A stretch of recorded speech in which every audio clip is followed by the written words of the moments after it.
Ladies and gentlemen, we're back with another one, and today the crash has arrived.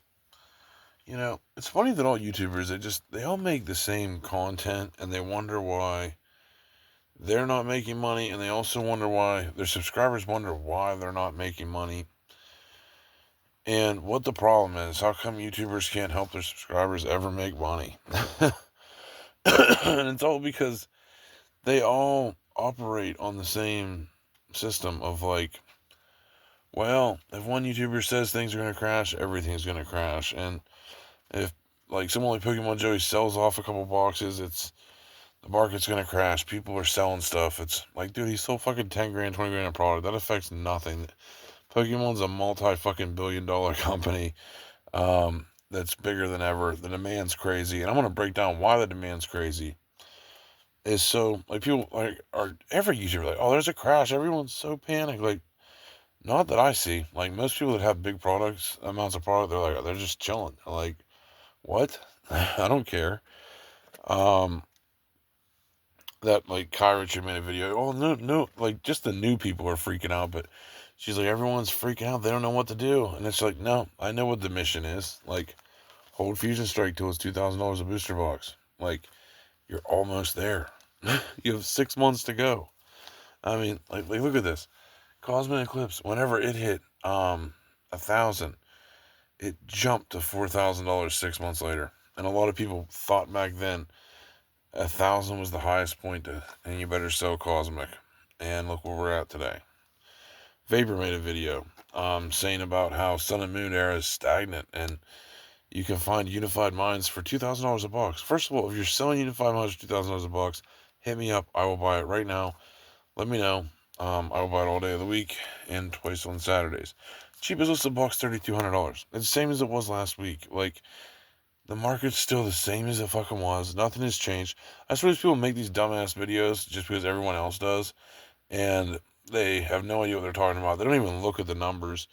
First of all, do you think um, Skyridge gives a fuck about if people can afford it or not?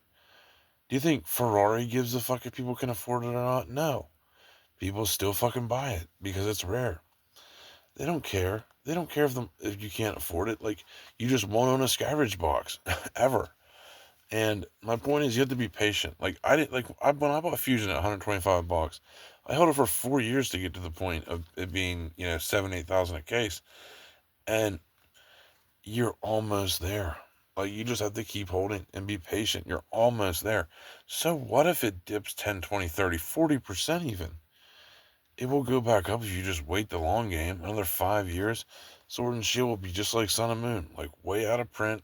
Do you think someone's just gonna flood the market with Fusion Strike boxes for $500? I think not.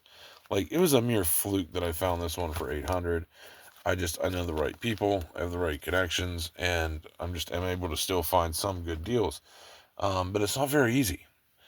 It's still very difficult. It still takes a lot of time to find the right people, find the right deals. Like, even Evolving, it's so hard to find the ETBs for like under 350.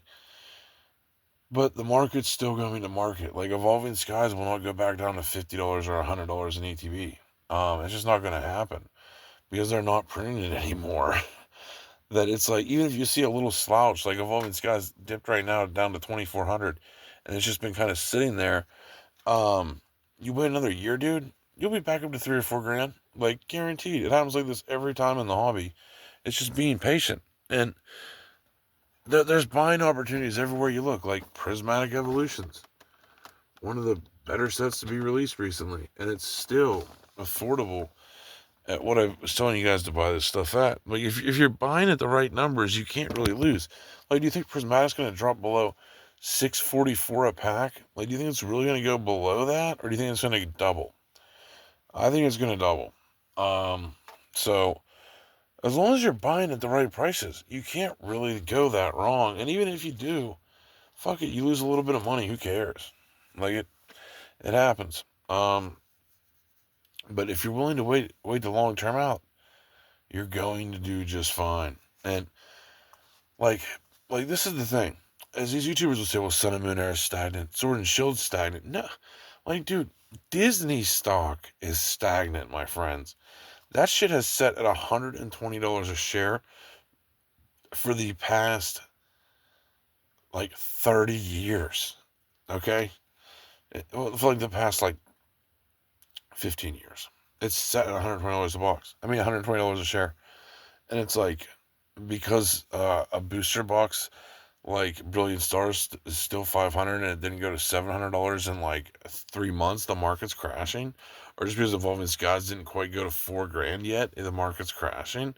Like, it's still doing better than 90% of stocks. I want to, you have to like compare it. Like, usually money's just not this buy one thing and it just blasts off. Like, some of these gains have been crazy and they're going to cool off a little bit. Some people are going to cash out, and you're going to see the prices continue to surge once those people are bought out. And that's just kind of how this cycle works. It's how it's always worked. Everyone thought Sun and Moon was, overprinted and it's never going to go up. And if you just waited, it did. Um, it's just like Hidden Fate CTBs. If you just waited, these are $50. Everyone said they're overprinted. They're never going to go up. The market's going to crash. $400. Like, 151 Ultra Premium Collections, $700 now. I think those are still going to run to probably over $1,000, if not more. And my point is with Destined Rivals is like, people say, well, it's a crash because Destined Rivals went to 700, now it's back down to 400, and it might go down to 300. Then see that the market's crashing. Everything's going to crash now. It's like, no, and it was actually got overhyped where a bunch of people were willing to buy it for 7 because they still felt like, damn, it's probably just going to keep running. And that shows that there's a ton of confidence in the hobby, that people are like still willing to buy it, and then it just like dipped because they put more on the market. But like, if it would have crashed, if Fusion Strike would have did that back in Sword and Shield era, like went up to 400 and then just crashed back down to 100, like, dude, no one would have bought it. Like, it would just been game over. Like, but like, people were still like, well, if it dips to 250, I'm buying. It dips to 300, I'm buying. And that shows confidence. It shows confidence. It shows strength. So that's just the point of this video. But it's like, you just have to hold and be patient. Like, a lot of you are, in specific cases, are cashing out on this at $800 or $1,000, like you just did great. And it's like, dude, this is when it gets good. When Cosmic Eclipse hit $1,000, it took 6 months for it to hit 4,000. And Fusion Strike is there now. And look, it's one of the best damn boxes in the game. It just truly is. It's one of the best collectible boxes in the game. The art in the box is incredible. It has like all the buildings and the Mew. Like, dude, it truly is an incredible box. Fusion Strike is just a set. It's just phenomenal. And it reminds me of like when I bought my Evolving Skies. Like this and Evolving Skies have a lot more in common than you think. Yes, Evolving Skies may have a few more chase cards, but they have a lot more in common. And now that Evolving is 2,400, you can still get these for $1,000. I still think they'll go to $2,000, no problem. If you just hold and are patient, man. Like, it doesn't happen overnight. Anyway, that's all we got for this one. Hope you enjoyed it. Don't panic. People are just stupid. Anyway, we're out.